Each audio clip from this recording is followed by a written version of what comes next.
I don't want to see Marge Simpson having sex because Marge Simpson has sex with Homer Simpson. I know. And if I see that, I'm watching Homer Simpson have sex. And I do not want to see that. No. Brunch. Hit it, boys!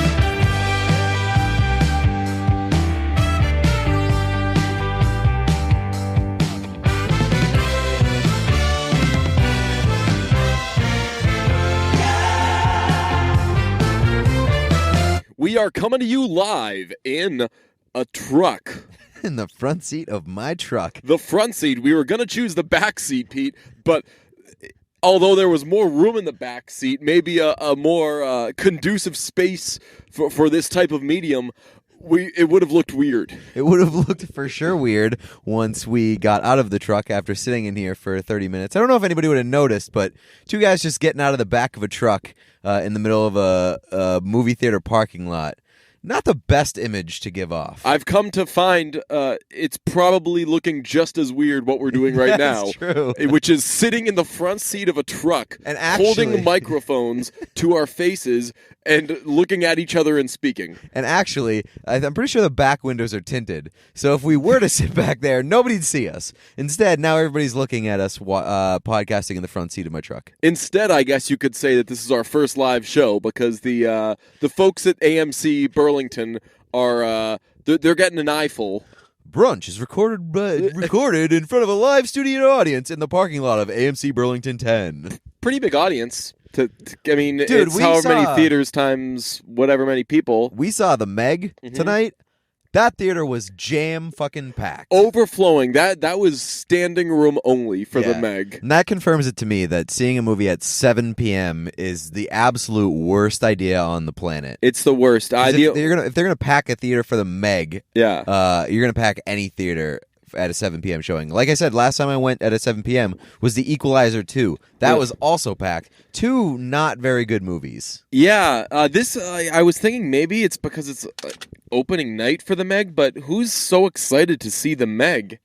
I didn't think that the Meg was going to get this many people total across the country to go to see this movie, and they banged out like one of the big theaters in AMC. So good. A lot of kids. Good for the younger really? crowd, yeah. I was sitting next to probably a pair of 10 or 12-year-olds or something like that. Those motherfuckers would not stop talking. Oh, really? Oh, yeah. The woman next to me was a bit chatty. By the time I picked my seats, because I'm trying to learn how to kind of split the difference between getting the seat really early and then being surprised by who's sitting next to me, or getting it late and having fewer options. I got my ticket like an hour before the movie, and the only seats available were the companion seats to handicapped seats. Yeah. And I don't know if the person next to me was handicapped, but that seat was taken. Are you like allowed to take those? Like if they're companions and there's nothing else? If there's nothing else, like I wouldn't. You're allowed to take them if the whole theater is empty. Really? Yeah, you're Okay. like that. You can take that like any other one. I think that Is that like a handicap bathroom stall situation? right. It's like a courtesy that like you leave that obviously don't go and take that. Yeah. But if there's nothing else available, you take it. I mean, I would hate. I mean, imagine like not having use of your legs and also you have to see the Meg. That's true.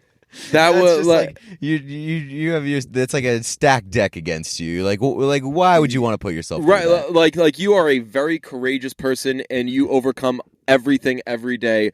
Why would you want to give yourself the Meg? Which will bring us into the Meg. I thought of some good alternative titles for the Meg while watching it. My original alternative title, My Big Fat Dumb Shark Movie. Yep. Yeah. That is. I think that still applies. Still as good a fit as I can think of for that goddamn movie. Yep. My two that I came up with were Shark Level Midnight. Okay. And My Big Fat Shark Movie, where nobody gets eaten by a shark. Dude, that was the craziest thing about that movie. Like, the only reason that I want to go see a shark movie. Yeah, see a shark eat some people. I kind of got excited when I was walking into the Meg. I was like, huh, I'm gonna see a big ass shark fuck some people up. Some creative deaths. I could kind of get down with this. Yeah. They didn't make any creative deaths in that movie. They did kill people with the shark. It took a long time. By the time the shark started eating people, it was just making up for lost time. It was just like eating mouths full of people instead of doing like there was one scene where you're like, that guy's so getting eaten by a shark, and they're playing up like, hey, look how happy everything is. Ooh, I'm in the water where there are sharks. What could possibly go wrong? You're like, that guy's getting eaten by a shark, and he just gets eaten by a shark in a very simple way. A shark swims by and is like, so you're just here? Yeah, like I guess I'll eat you. Like the you ever see Deep Blue Sea? No. Deep Blue Sea is a pretty decent shark movie. There's some creative shark deaths in that movie.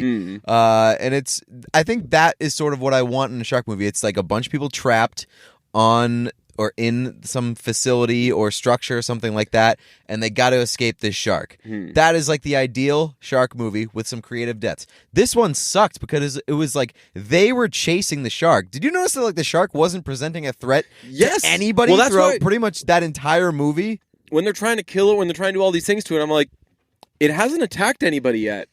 It hasn't done anything bad to these people.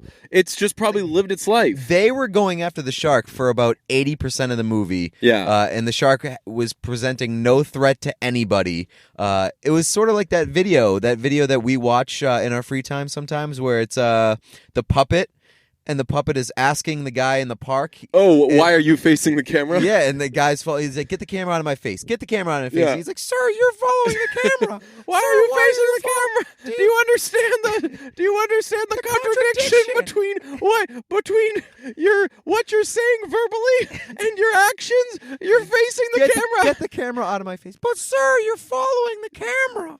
You're breaking it, and you're following the camera. So that's my big fat shark movie. Right. They're going after the shark, and they're like, this shark's trying to kill us. Right. It's like, well, just get away from the shark. That's why I called it my big fat shark movie where nobody gets eaten by a shark. The reason I called it Shark Level Midnight is because it is just the worst movie. It's really bad. And it's just carried out. Is terrible. It's just carried out like Threat Level Midnight. It starts with like, hey, Jason Statham, are you going to go dive to do this rescue mission? No, I told you, I don't dive anymore. But the rescue mission is to save your wife. Oh. And like we didn't know that like these people like we don't know who any of these fucking people are. Like I don't have a relation to any of these characters. And they start off the movie with Jason Statham's character. They make it very clear that that guy loves beer. Oh yeah. They spent like 8 scenes explaining that he really likes beer. Yeah. And he's like, hey, it's something bad happened. Now he drinks beer. Yeah. And then he spends about 20 minutes being like, hey, I know you're going to try to convince me to go on this mission. I'm not going on this mission. You're going to try to tell me this thing. I don't care. I'm not going on this mission. Then you're going to try to explain that you're going to give me a lot of money. Don't care. I'm not going on this mission. And then the first thing they tell him, he's like, yeah, okay, I'll do it. Exact first thing they say. He's like, yep, all right, I'm going on the mission. Right. And they didn't even, there was no push and pull or anything. Like the next scene is him like suiting up, wearing a wetsuit.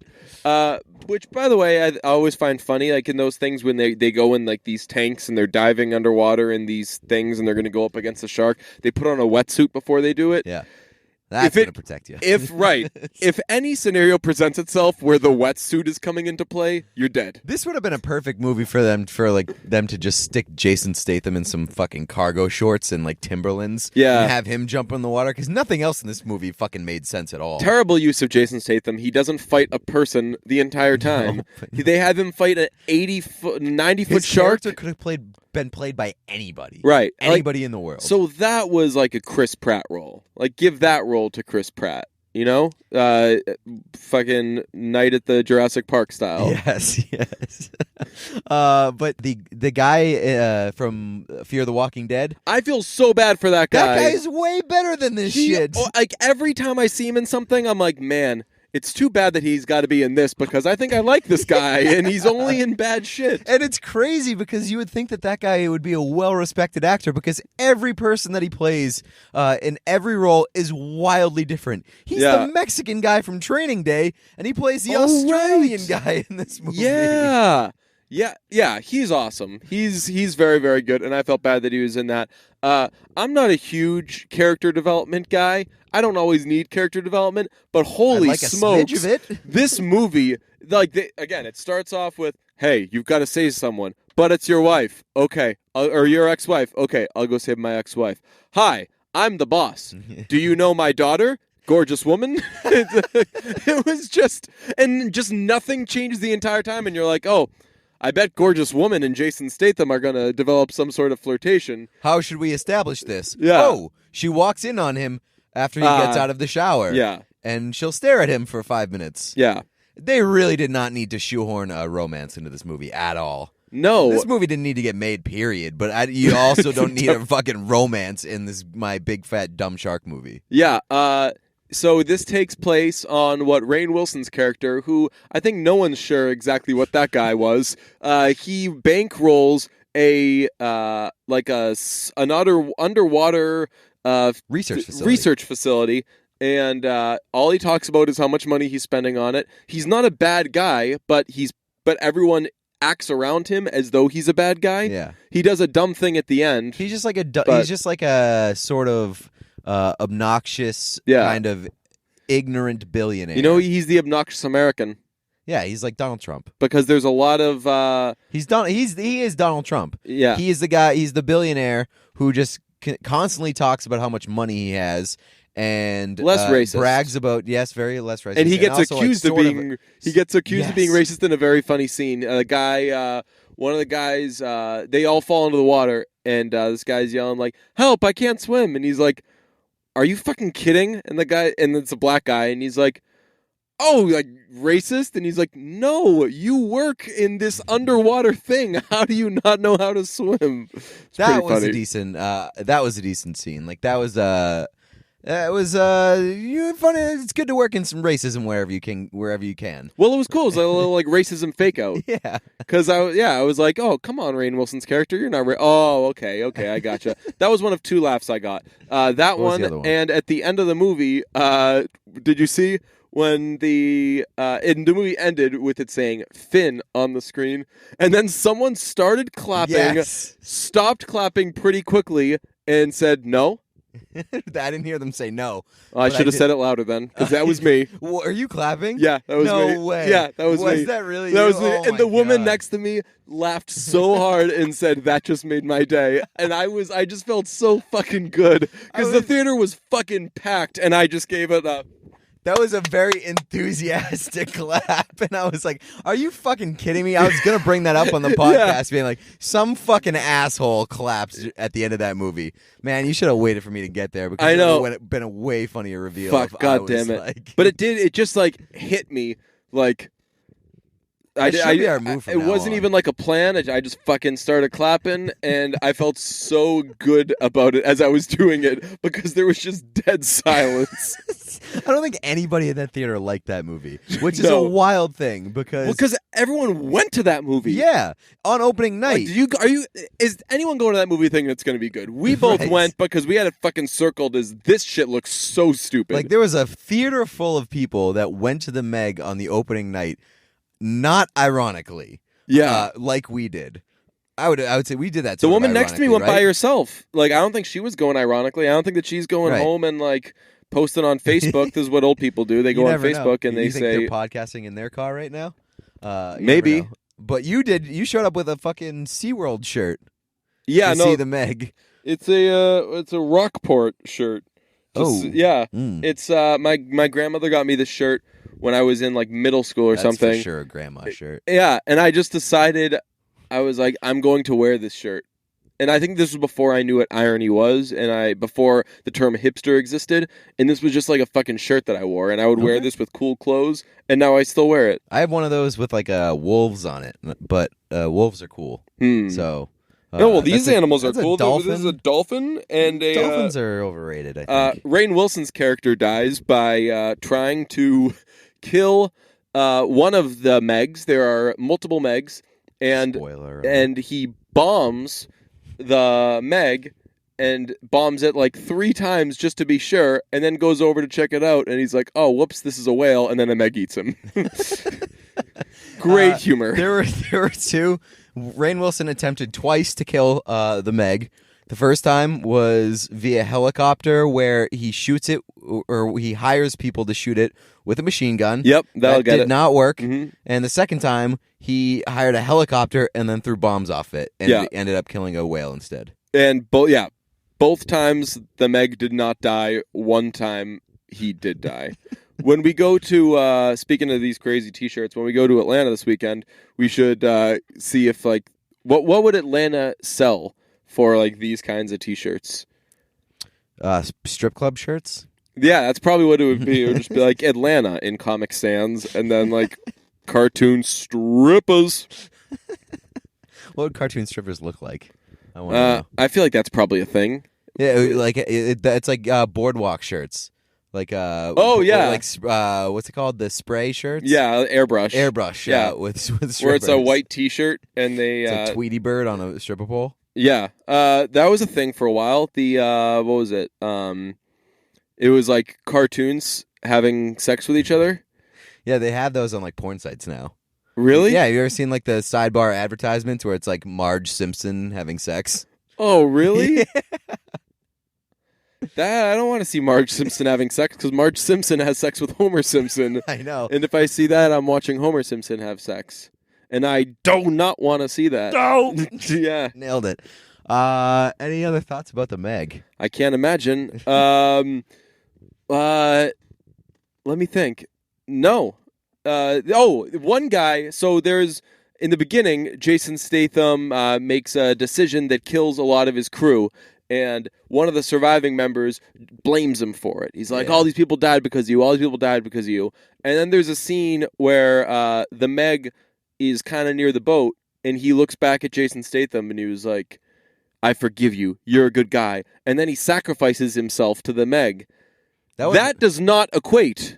No, that wasn't what happened at all. He saved the, he was he was given the girl. He was giving them all time to get away. Yeah, but he turns back to Jason Statham and he's like, you're a good guy. And like, that's not even Steven. Like, you did not need to die to forgive him. You could have said that at any other point. Well, earlier in the movie, Jason Statham tells him that if he saves his ex-wife because she got stabbed with a screwdriver in the beginning of the movie. I don't think like death was ever on the table there.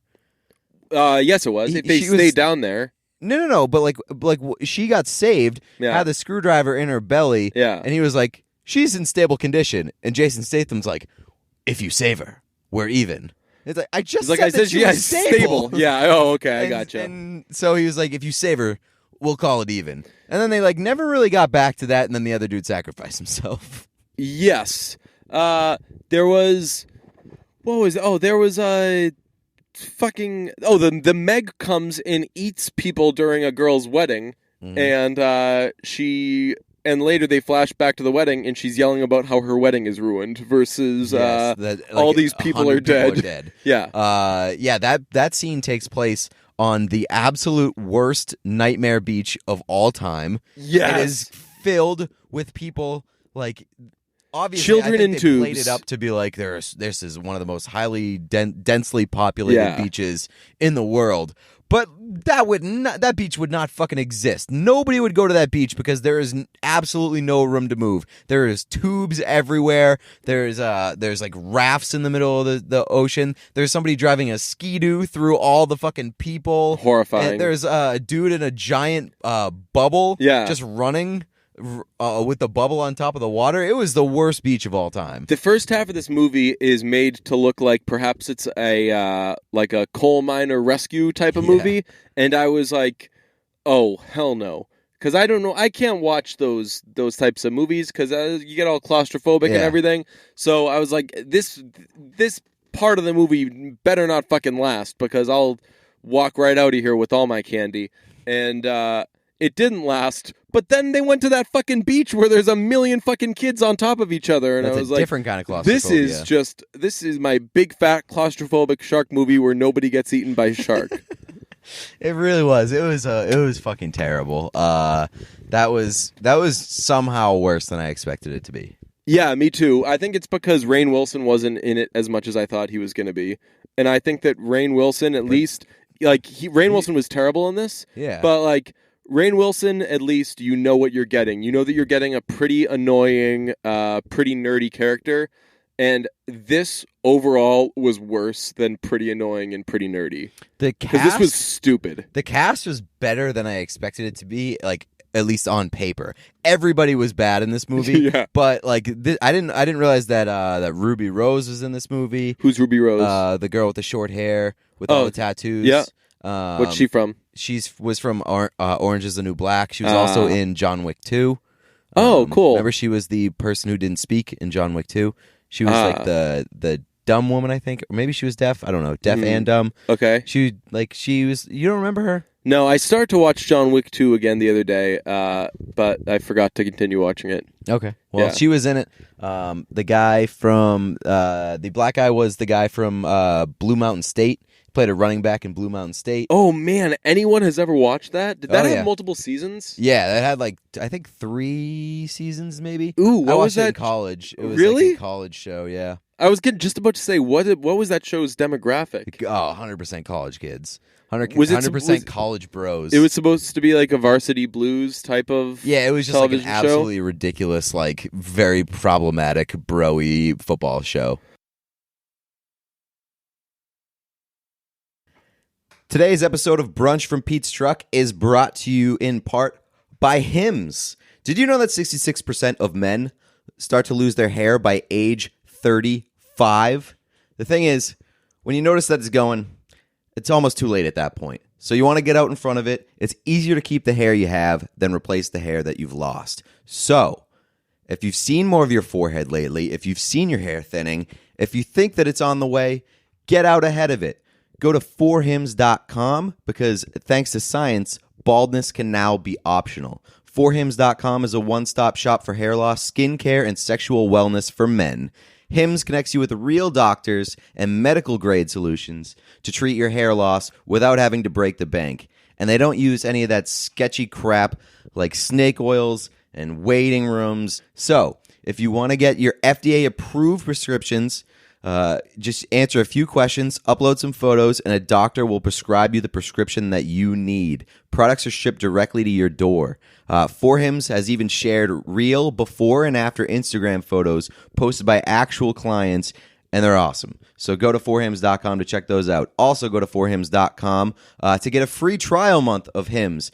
Or not free, a trial month of Hims for $5 right now while supplies last. See the website for full details. It would cost you hundreds of bucks if you went to a doctor or pharmacy, but instead you can go to forhims.com/brunch. That's forhims.com/brunch. Speaking of problematic, forhims.com/brunch. I was looking for a movie to watch the other day, and I was thinking I was going to dive back into Meryl Streep because I sent out a tweet being like, yo, what are the Meryl Streep movies that need to be watched?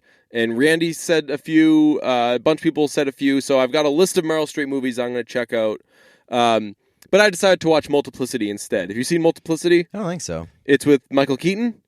I don't think so. Oh, okay. What's the plot of that one? It came out in the 90s. It's about a dad who works construction, and everything he's just so busy. He doesn't have enough time in the day, so he clones himself. And then he decides, you know what, I'm going to clone myself again. And then one of the clones decides to clone himself. So now there are 4 Michael Keatons going around, and he thought it was going to be a good idea. Isn't one of them like very messed up?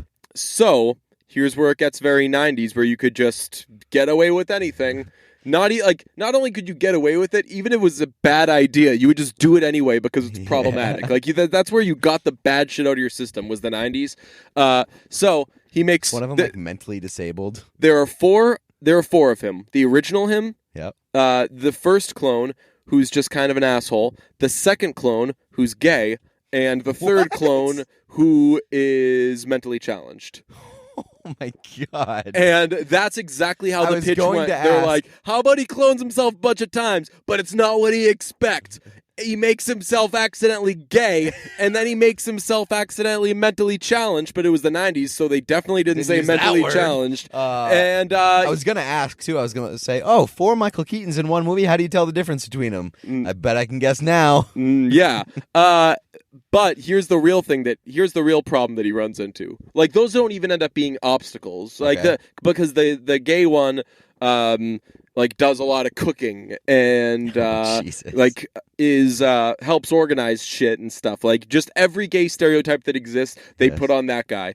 And I mean, the fourth one really doesn't help with much. He kind of does ruin things. But here's the one thing he overlooked: they all just won't stop having sex with his wife. Even Yeah. the gay one?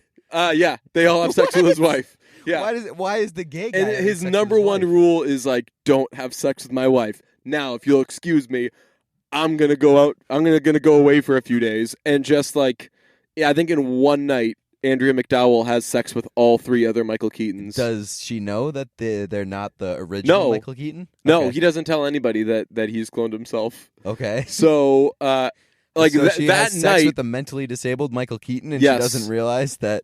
yes, Oh, I need to watch this fucking movie, huh? yeah, it's something. I hadn't seen it in forever. All I remembered was this funny line from it where Andrew McDowell is talking to him, saying like, "What's happened to you? You're all over the place these days. It's just like one day you're one person, the next you're somebody else. What do you want? Tell me what you want." And it's the fourth one she's talking to, and the fourth one goes, "I want pizza." Oh no. And it's so funny. That was the only thing I remembered. I just remembered cloned himself. One of them had that going on, and he wanted pizza. How did he fuck?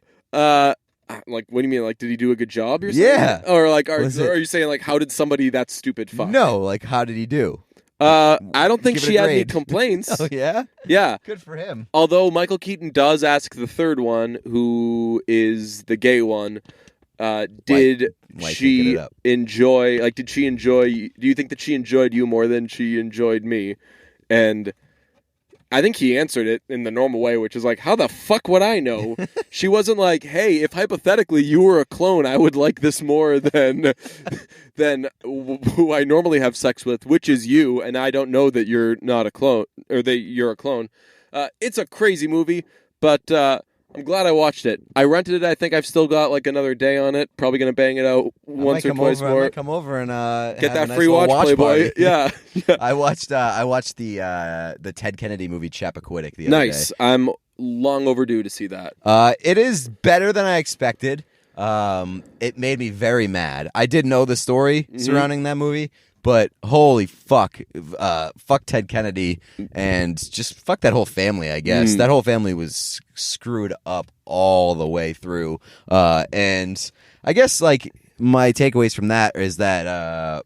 Well, first of all, Ed Helms had the worst Boston accent I've ever heard. No, I didn't know he was in and, it. Yeah, he's in there. He's got like the supporting role in that. It's Okay. him and Jim Gaffigan, which is a What? very weird pairing. But Jim For a Gaffigan drama? Yeah, but Jim Gaffigan was actually good. Nice. He was good. Ed Helms, not so much. And I hate when people do that too. I hate when people from Boston are like critiquing the Boston accent. Yeah. That bothers me. Like Because when people who criticize have the good Boston town- accents don't sound yeah, good. exactly. But Ed Helms was distractingly bad. Kate Mara dies in another political role. Can't so believe it. she should stop taking those. Why? It's such easy work. That's You only got to do like she had to do a 2/3 full- of a movie. She had to do a full season of House of Cards with Kevin Spacey, so she Yeah, really that's earned her true. paycheck Yeah. for that one. Although he probably wasn't interested in her, That's knowing true, what we know about yeah. Kevin Spacey. Remember his big apology. I'm sorry, everybody. It's just that I'm gay. But yeah, the movie was better than I expected. Our guy Gary Tanguay's in it. Yes. That caught me by surprise. So we always recommend movies to each other, and I thought, and he was really pushing, like, you got to see Chappaquiddick. See Chappaquiddick. Have you seen Chappaquiddick yet? And he was doing that the way I'm like, yo, have you seen Mamma Mia, Here We Go Again yet? So I didn't realize that he was in it. And then I learned like a month ago that he was in it, and then I meant to see it, and I still haven't done it. They do it in a pretty funny way. Like his appearance caught me so off guard because they start off with a scene where he's interviewing somebody, but like I wasn't paying attention to the voice, so I didn't realize that it was Gary Tanguay. And then they go, so that's basically like a flash forward. It's the first scene in the movie, so then they get there eventually, like an hour and a half into it, but then they extend it, and then they go and they show Gary Tanguay. And so I'm like, it's Gary! So he plays a news guy? Yeah. I went to his IMDb page Yeah. after that, and he's got like 4 roles, and it's all like newscaster, anchor, newscaster, newscaster. So I mean, we ought to have him on here because he's a fascinating dude. I know like he goes out for parts that aren't newscaster. He just never gets I bet them. that no, like I don't know, but I bet that he would love to play something that isn't a newscaster. But like, he is like the most perfect newscaster. right. He just looks and more importantly sounds so much like a newsman. You know what he should go out for is like the Onion sports videos and stuff like that, because you were telling me that I think that he's LeVar Burton. No, Levon Reed, is that it? Levin Reed. Levin Reed. Okay. Yeah. LeVar Burton is the Reading Rainbow guy. Oh, no, he didn't fall that far. What? No, but yeah, Levin. That would Reed. be a huge Reading Rainbow to No, I know. Onion News thing. I thought you were that was a jab at Levin Reed, saying that like falling to the Reading Rainbow would be a falling far. I was like, what are you talking about? That's a gig, man. No, they should bring back Reading Rainbow. They are on Netflix. Really? Yeah. You guys know how we feel about the post office. This is a very pro post office podcast. We love it. But these days you can get pretty much anything on demand. Like this podcast, you can download it whenever, listen to it whenever. It's all about you. You. Everything's got to be convenient for you. But did you know that you could get postage on demand? You sure can. All you need is stamps.com. If you don't feel like going to the post office, which you might, because again, post office is awesome. It's a good time. But if you don't feel like it, you can go to stamps.com. It's a very, very easy experience. You can get all the postage you need. You can print out labels and do all that fancy stuff right from home, right from your office, right from wherever you need to be. So just go to stamps.com. We've got a special offer for you. It's a 4-week trial that includes postage and a digital scale. So go to stamps.com. Before you do anything else, click on the radio microphone at the top of the homepage and type in BRUNCH. That's stamps.com, promo code BRUNCH. What are you waiting for? You never need to go to the post office again unless you feel like it because you love it, because the post office is great. But if you don't feel like it, stamps.com, promo code BRUNCH. They'll give you a 4-week trial, including postage and a digital scale. Go to stamps.com. Have I told you about Somebody Feed Phil? Microphone at the top of the homepage. Type in BRUNCH. No. Have I really not? I don't think so. All right. Well, I'm gonna boot this car up because it is getting steamy. Let's get that. That's when we're dropping heat AC like this. So I was watching a. So all right. Here's the long story. Lake Street Dive. I know got nominated for an Emmy because they did the theme song for a show called Somebody Feed Phil, and I knew it was on Netflix. So I was like, you know what? I'll check it out. And it's this delightful, I don't know, like 55-year-old Jewish man who is just the happiest, sweetest guy in the world, and he just goes around eating. And that's it. It's like any food show or whatever, but this guy is just so fucking charming, and I love him so much. Like, he's like he doesn't have much bravado. He's just a man who likes to go. Yeah, but he's better than average, man. He's awesome. And his name's Phil Rosenthal, and he's very rich, clearly. And he'll do these things with his friends. So, like, Tracy Morgan will join him for a meal, things like that. And I'm like, who the fuck is this guy? Because I've never seen him on any Food Network thing or whatever. And so it's basically comedians in cars getting coffee, but it's Phil getting lunch. Yes. And he's the creator of Everybody Loves Raymond. What? Yes. Wait, what's his last name? Rosenthal. Really? Yeah. Oh my God. Yeah. And it's amazing. And now I've been doing like a deep dive on Ray Romano stuff, which is how we uncovered him just murdering Letterman in the 90s.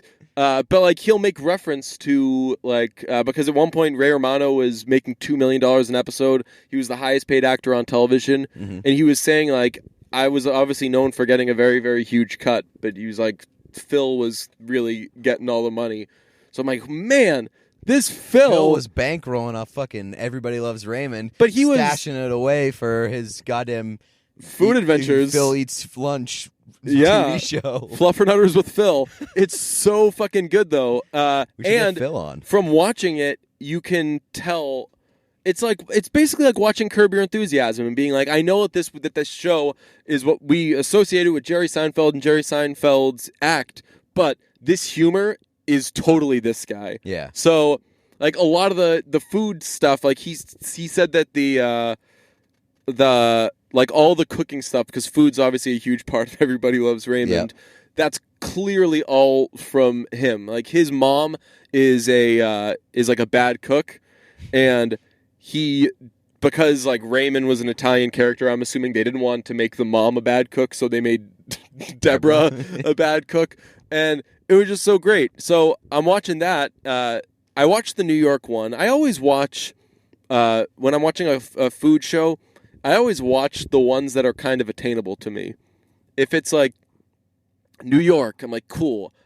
Theoretically, I can go to New York next weekend. If it's like Shanghai, I'm like, awesome. I'll probably never be there.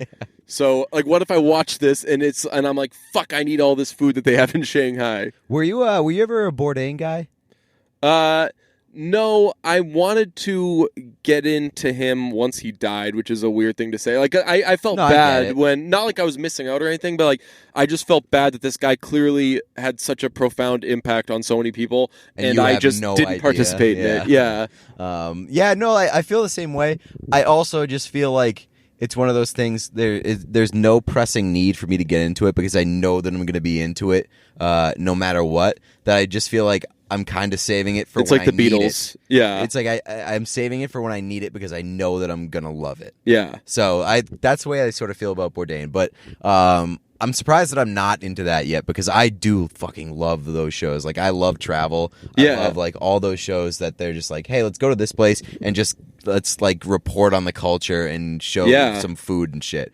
The biggest issue with those types of shows is that I get really jealous when I watch them. Oh yeah. And I'm like, fuck, I need to drink. I saw somebody post a goddamn Instagram story the other day of them at a baseball game and like drinking a beer. And I was like, I'm gonna drink a beer now. Like I just went straight to my fridge and I was like, I gotta have a beer. I did that with The Sopranos because they eat so much fucking Italian food that I had handfuls of I was on prosciutto. Such an Italian kick while I was watching The Sopranos. You were eating salad after dinner left and right. Exactly. No, I was like ordering Bertucci's like 3 nights a week. It was same thing. Yeah. Like the shittiest Italian food. Bertucci's pizza is really good though. Bertucci's is honestly not that bad. No, it's like a chain restaurant. It's not the Olive Garden. Right, it's not the Olive Garden. It's not it's not Chili's or anything like that. No. But then again, like I go to Chili's and tear it up. Food, though. It's, like I grew up in an Italian family where they made Italian food because I'm Italian. I don't know if you know that. Ooh, I eat salad. After spicy. Yeah. So it's just like, I mean, it's average Italian food. It was still like a very attainable Italian food that I needed after watching The Sopranos. Yeah. When I watched Master of None, I was always like, damn, I need pasta. Because maybe that's why Aziz Ansari has that like weird body that he has. Did we ever talk about what a weird body he has? It's like skinny fat. He's so skinny. Like he is narrow, but he's got like this belly. Yeah, he's got a beer belly, but it's definitely not from beer because I don't imagine that guy drinks beer a ton. Maybe I'm wrong. I would honestly be surprised if he drank a ton. No, yeah, I agree. Yeah. But I bet when he does drink, he drinks like liquor. Or like cocktails, right? Things like that. Yeah. But yeah, I bet that little pouch that he has is from fucking spaghetti. Yeah, and also that guy's never worked out a day in his life. Right, but that's sweet. Like I would love if my only vice was fucking spaghetti. Yeah, I would. Oh, like imagine if you could eat spaghetti all the time. I never eat spaghetti. Yeah, imagine if you could eat spaghetti all the time and still be like 95% skinny. I thought you were going to say 95 pounds, and I was going to say this opens the next conversation, which. Is Aziz Ansari 95 pounds? I think so. He really might be. No, like 95% skinny. So, like, if he was ever Should we do a poll? This would be kind of problematic. How much do you think Aziz Ansari weighs? And the options are like 30 pounds. I was 50 pounds, 70, 90 plus. The other day, Dallas Buyers Club was on, and I was watching Matthew McConaughey. Like, even in the beginning of that movie, he's so fucking skinny. Mm-hmm. He's just ridiculously skinny. and I was like, man, I would love to know how much he weighed, like how much weight he lost for this movie. And then I thought of the guy who asked Michelle Pfeiffer that and just fucking bombed. Like, that guy was going to get killed anyway for asking that. But he asked it in the worst possible. He's like, hello, first question. I have a daughter. How much did you weigh in the movie? Scarface. Yeah. And everybody booed, and that guy just got publicly shamed, which, I don't know, like, that's no, he was asking a good question, yeah, but he did it in the dumbest way possible. Yeah. And so, I don't know, it's Matthew McConaughey. How much do you think Matthew McConaughey weighed in Dallas Buyers Club? Oh, fuck. Because has he ever had like arms or anything? He's never been like jacked, but he's always been in pretty good shape, like skinny, muscular. Right. So like I imagine. Muscular. So like so like you, for example, you have big arms. What would happen if you needed to like lose a lot of weight for a podcast and just got like super skinny? What would happen to your arms? Like if you just like stopped eating, or if you just started doing a shitload of cardio, would your arms go away? Yeah, I think they would just like they would really shrink. I bet that they would be like pretty small, but they'd like maintain some definition, but they would just be really small and like wiry. But how would you be able to get them back? Would you have to like do all the shit that you did for years rework to get there? Which is like, that's crazy. That's why it's like crazy to me that like Christian Bale, when he was Batman, he was obviously in like great shape, and then he was like also in The Machinist, and I think he was like 110 pounds in that role, and then he got fat for some movie that he did. I don't remember which one it was, but that guy's been all over the place, and he's like the go-to guy for body fluctuation in Hollywood. Really? Yeah, everybody always points to Christian Bale just because he has like the most drastic. He's on both ends of the spectrum. I saw a targeted ad thing, probably because they were like, "Hey, fatty," but it was like a workout app, and it said, "See results in 4 weeks." Yeah, and I was like, 4 weeks, motherfucker! Like, if I eat right and I'm exercising, you see results in fucking 10 days. Yeah, it happens. I mean, but like nobody notices that shit except you. Right. And also, now that I think of it, when it says see results in 4 weeks, it probably means you're getting towards what you want, not just a change. Right. Or like so like I don't know how to fucking describe my body. I do not have a strong upper body or a lower body. Got that strong mid body though, ladies. Strong dick. No, I've got a belly. I've got big thighs. That's my body. And for me, if I like eat right and run every day or go to spin class or whatever, like in a couple of weeks, I can like. Yeah, but I can get a little slimmer. But that's because I think that they're to the right, pretty close, not too far detached from like what would be considered normal. And I think that when they're saying see results in 4 weeks, they're talking about somebody who's just like your average person, like not skinny, not fat, and it's like you'll start to see that your arms are getting bigger in 4 weeks versus like you'll have dropped a little weight. Yeah. But either way, they got to phrase that better. They got to be like, your arms are going to be huge in 4 weeks, which would be a lie. But like, your arms will be a little bigger in 4 weeks. You got to give me something more than see results in 4 weeks. Because when you're doing that shit, you're looking in the mirror every 10 seconds to try to find, like, is this working at all? Yeah. 4 weeks, man. People aren't patient enough for that shit. We're all going to be dead in 4 weeks. Yeah, but also, like, there are people, like, if you really want to get in shape, people always say, like, give it 6 months. Like, like programs are usually around like 3 to 6 months. Yeah. So if somebody's like 4 weeks, then you got somebody's attention. Right. I know that like Hollywood trainers, their thing is they say like I need 3 months with the people. Yeah. And 4 weeks is still close enough to like, hey, I got a vacation in a month. So I need results. So that's probably why they go with that. Yeah. We got a vacation tomorrow. We're taking off. We're hitting the air. Flying the coop. We glide in the sky. Yep, we're gliding in the sky to Atlanta. If you guys have been keeping up on the social media, haven't been jumping ship, I mean, man, like between the Raymond thing we put up and all this shit, like, Well, the there's Raymond thing good actually, stuff on there. The Raymond thing actually did like somewhat numbers for us and helped. Good, it and should have. People bumped need up to our- know that was fucking. He went out there with bars about a cookie and fucking murdered. These people didn't know this guy. They didn't need to laugh at him, and he fucking tore the house down. You know who he reminded me of in that original clip was, does he have that guy who plays like his cousin in Everybody Loves Raymond? It's like, guy Raymond. Oh, I know who you're talking about. Is he in like Seinfeld too? No, he's so I don't know if he's in. He might be in Everybody Loves Raymond, but he was in. I'm pretty sure he plays Ray's fuck. cousin. He was in what's the show? He was in Spin City. Oh, right, yeah, that guy, yeah. right? So, but I know which guy you're talking about. He's also in Scrubs. He plays the hypochondriac.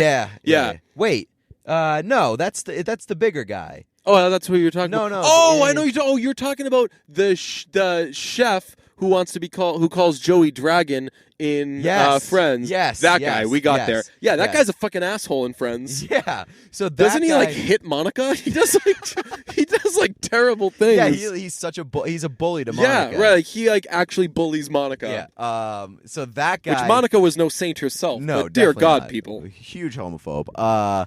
But that guy Ray reminded me of that guy in his like stand-up, just in the way he did his delivery. And that guy, without knowing the answer to this, he definitely played Ray's cousin. He had to have. Yeah. Who else would you have play a relative Exactly. that isn't a tall, depressed guy? I was watching a video of it said like the secrets of Everybody Loves Raymond. What? And it was like Ray made more money than everybody. And it was just like a clickbait type of thing. But one of them was Brad Garrett had an expensive divorce. Everybody's had an expensive And it was divorce. like, oh, you mean a celebrity got divorced and lost money in it? I'm shocked. I'm floored. It's like he even admitted it on a late night television appearance, and it was just him being like, "I just got divorced and I lost a lot of money." That's it. Oh man. Well, I found out a fucking bombshell about Everybody Loves Raymond this week. This is Oh, where really? I got that. Really? Yeah. One of the twins committed suicide after the show ended. So this bit of information was slipped into. Hey, you want to know some deep secrets about Everybody Loves Raymond? Ray made a lot of money. Brad Garrett got divorced. One of the twins fucking killed himself. It's like the last what? one. Yeah. They're really burying the lead there. Yeah. That fucking shocked me. That's crazy. Yeah. Apparently the show finished when the twins were teenagers, and they had to adjust back to real life, and one of the kids fucking killed himself, and the parents afterwards said it couldn't be depression because we asked him if he was depressed. I looked it up and it said that if you have to ask somebody if they're depressed, it means that you're at least suspicious that they're depressed. That's true. I mean, I obviously don't know this family, but I found that interesting that they were also, like, if you're, whatever you say, don't say that he was depressed. Also, like if your son kills himself, there's a pretty good chance that could have he's been depressed. that could have been a factor. Yes. I didn't realize that the twins were on that show from the time that they were 14 months old. Ooh. 14 months. That's fucking crazy. And I also didn't realize that Allie on the show was their actual real life sister. Yeah. They just like stole a whole family and was like, "You're my family now." Yeah, they took a family for a little bit. You know what I was wondering? In the previews before the Meg, they showed a preview for King Kong, the one with Randy, and it opens on Godzilla. Sorry, it opens on Millie Bobby Brown, and I was like, "Is Millie Bobby Brown going to be a good actor?" Actress. Don't be problematic. No, I know that. Yeah, I okay. know. Yeah. No, I'm saying, like, is she going to be good at acting? Because she's been thrown into, like, when you're a child actor, do you get to develop and, like, refine your chops? Because everything you do is just on the big screen. I mean, it's happened, obviously. Like Drew Barrymore. Yeah, did she become a good actress? She's fine. Enough to shape out a career. Yeah, got but a I whole think that's family. because everyone's kind of making fun of her. They're like, It's a "Hey, let's weird make a move. movie. Oh, yeah, we'll put Drew Barrymore in it." It's a weird move. That guy's bringing it. That guy's bringing his popcorn home. You've never seen that before? No. Oh man, that's very common. Really? Yeah. What a fucking. I think it's weirdo. weird. I've never done it, but Carrying your I've for movie sure theater seen popcorn out of the movie because you can theater? get free refills. What? Yeah, so you stop off and you're like, "Hey, fill it up, bitch. I paid $9 for this," and then you. You bring it home? That's bizarre. No, I've never gotten a large popcorn anyway. No, yeah. It's too excessive. But yeah, like Drew Barrymore. Well, like there's been a bunch of Neil Patrick Harris. Yeah, but Neil Patrick Harris, like a lot of them go away for a little bit. That's true. I wouldn't be surprised if Millie Bobby Brown went away for a little bit. Millie Bobby Brown's probably gonna pull a Portman and go to Harvard or something. Yeah, and then and like all the Harry Potter kids, they kind of disappeared for a little bit, and they're still doing stuff. So. Who are the Harry Potter kids other than Emma Watson? They're all English. Daniel Radcliffe. Oh yeah, Daniel Radcliffe. Yeah, who played Ron? Rupert Grint. I've never heard that name in my life. Well, I'm pretty sure that he's probably doing stuff like in Last Europe. person named Rupert I heard was Rachel McAdams' boyfriend briefly, but the time it never ended up happening in About Time. Really? Is it Rupert? Yeah, you know what guy I'm talking about? No. He when he travels back in time a bunch of times to meet Rachel McAdams again, she has a boyfriend one of the times, and it's because he like let her get away, and then she met a guy at a party, and then his name's Rupert, and they have a meal together, and he asks them, he's like, "Hi, it's very nice to meet you. What day and when exactly did you meet?" And they tell him, and then he travels back in time and prevents them from meeting. That's so fucking creepy. That is. We need to make like a. We've done an About Time episode, right? But we need to make like a fucking stable of weird fucking love stories. That multiplicity for sure. Like, hey, honey, in order to spend more time with you, I'm going to clone myself 3 times so you can have sex with a mentally challenged and also homosexual person, and I won't be there ever. Every storyline in Love Actually is like a very weird love story. Oh yeah. I thought when you said Love Actually, for some reason I was thinking The Notebook. You haven't seen The Notebook, right? I sure have seen The Notebook multiple times. Ooh, yeah, I haven't. Oh, really? No. Oh, yeah, I think we've discussed this, but you should. It's a great movie. Was it Feidelberg who also hasn't seen it? Maybe. I think he might have gotten mad at you when you said that you didn't see it. Oh, really? Yeah. I thought somebody, I thought it was Feidelberg said like, I'm saving The Notebook for my first wife. That sounds like it also Feidelberg could have line. been right, but it also sounds like a me line. So I'm wondering, true. I'm like, did I just say that in front of Feidelberg? I don't know. At some point that was said, and Feidelberg may or may not have been there. Yeah. One of the other stories that I wanted to talk about on this episode was I don't even know if this is a real story. So let me check this real quick. But the Dr. Pepper thing? Yeah. Oh, it's real. Is it really? Oh, they didn't know if it was real, but it was just posted. Somebody posted that Okay. Dr. Pepper posted top, bottom, and verse. There's an advertise. Well, that's the first time that I heard verse. I had to look. Yeah. But I didn't figured know. it out right. Yeah, I figured it meant like versatile. Yeah, exactly. So I guess in the gay community, I guess it could be in any community, any sexual community, top, bottom, and then if you do both, you're verse. Yeah. But I would think that that's like a gay slang because because it's like taking or giving. Okay. Yeah. So there's a Dr. Pepper advertisement that's surfaced online that has the bottom of a Dr. Pepper can and it says bottom, top of a Dr. Pepper can it says top, and then it has the straight on from the Dr. Pepper can and it says verse. And so now everybody's wondering, is Dr. Pepper gay? The question that everybody's been asking. If so, what a way to say it. Like that, you could have conveyed it in so many different ways. You could have had like someone play Dr. Pepper a la Norm Macdonald playing the Colonel, or Reba McEntire playing the Colonel, or whoever plays the Colonel now. Does Rob Riggle? It's Jason Alexander now. Is it? Just came out this week, yeah. Jesus, how many fucking Colonels are you going to have, dude? But that's the joke. Oh, okay. That they just keep switching it. And I think that's hilarious. Oh, yeah, okay, that's good. So then just get some, get Justin Guarini, Justin Guarini does do the Dr. Pepper commercials. Who's Justin Guarini, the American Idol guy? Yeah, Justin Guarini plays the Dr. Pepper guy. No, he doesn't, does he? Yeah, it's the sweet. No, that's Justin Guarini? Yeah, dude. I didn't know that. How the fuck did you not know? Look at him. The Prince impersonator. Wait, you didn't know I was Justin Guarini? No. I think you're supposed to. I think they even say, they're like, what's Justin Guarini doing here? It's like, Really? yeah, it's so clearly Justin Guarini. Well, It's funny because you're like, I haven't thought about that guy in a exactly. million And I years. don't even know what that guy looks like off the top of my head. And like, even when he's in front of me, I wouldn't be like, "That's Justin Guarini." How could you forget that hair? Well, he doesn't have that hair in the commercial. I think he it's does, Sort and of like he's slick got back like Prince. He's got like a bandana going on. Yeah, maybe that's what fucked me up. Who did he date? Didn't he date like Nobody. Britney Spears? No, There was somebody Justin that Timberlake did. I know that, and he sort of had similar hair, but Yeah. no, I thought Justin Guarini was like was dating somebody. Wasn't at he the related height to of his Justin Timberlake? Maybe, I don't know. But yeah, the tagline on this ad, by the way, is a queer drink for diverse drinkers. Dude, so Dr. Pepper, if you are a gay drink, yeah, you for sure have a new customer, but. What well, a makes fucking sense weird because way I like to... Dr. Pepper anyway. So I don't like Dr. Pepper. I love Dr. Pepper. I'm not a soda drinker. I only drink it 3 times a day. And last time I drank Dr. Pepper, this was gross. I threw up. Okay, I drank Dr. Pepper like that's like the only soda that I drank this summer.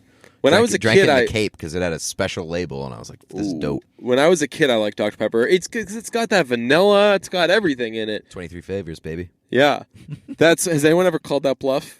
It's just something Like, all right, tell fine. me 'em. Get a fucking DNA test. Yeah. How many fucking flavors you rocking, Dr. Pepper? There's like 6.